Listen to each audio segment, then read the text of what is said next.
લોકો સુખની પાછળ દોડે છે, પણ મને ખબર જ નથી પડતી. હું એવું વિચારું છું કે સુખ એટલે લક્ઝરિયસ જીવન, સુખ એટલે આલિશાન બંગલો, સુખ એટલે મોટી કાર, સુખ એટલે સેન્ટ્રલી એસી. આવી માનસિકતા અત્યારે સમાજમાં જોવા મળે છે. તો ખરેખર સુખ એટલે શું? અત્યારે આ કથાના માધ્યમથી બહુ લોકોના માનસિક પરિવર્તન થયા છે, યુવાનોના પણ.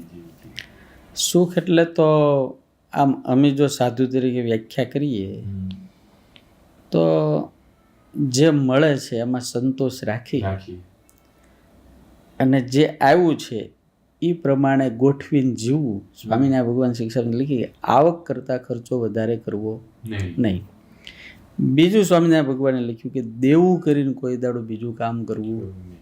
એટલે આજના યુવાનોની આશાઓ એટલી બધી મોટી થઈ ગઈ છે, એટલે એટલા બધા સુખની પાછળ દોડે છે, એટલે સુખને આંબતા જ નથી બિચારા, થાકી જાય.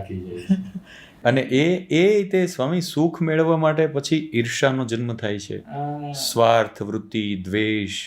તો આ બધી વસ્તુ જે જન્મે છે, એક ઈ જે તમે કહ્યું એ આર્ટિફિશિયલ સુખ છે, ખરેખર તો સુખ છે નહીં. પણ એ મેળવવા માટે ઈર્ષા થાય છે, એ મેળવવા માટે લોકો સ્વાર્થી થાય છે, એ મેળવવા માટે ઘણા બધા એવા પ્રકારના નકારાત્મક વિચારોથી જોડાય છે. તો એમાંથી કેમ આ યુવાનોને આપણે બહાર લાવી શકીએ? કેવી રીતે આપણે સમાજને સાચો રાહ બતાવી શકાય? એ ઈર્ષામાંથી એ બહાર નીકળી શકે, એ સ્વાર્થ વૃત્તિમાંથી બહાર નીકળી શકે. આમ જુઓ તો એનું કથા સિવાય બીજું કોઈ માધ્યમ છે જ નહીં. એને હું ગેરંટી આપું છું કે જે વ્યક્તિ કાયમ સત્સંગના યોગમાં રહી છે એ માનસિક બહુ મસ્ત તૈયાર થઈ જાય છે.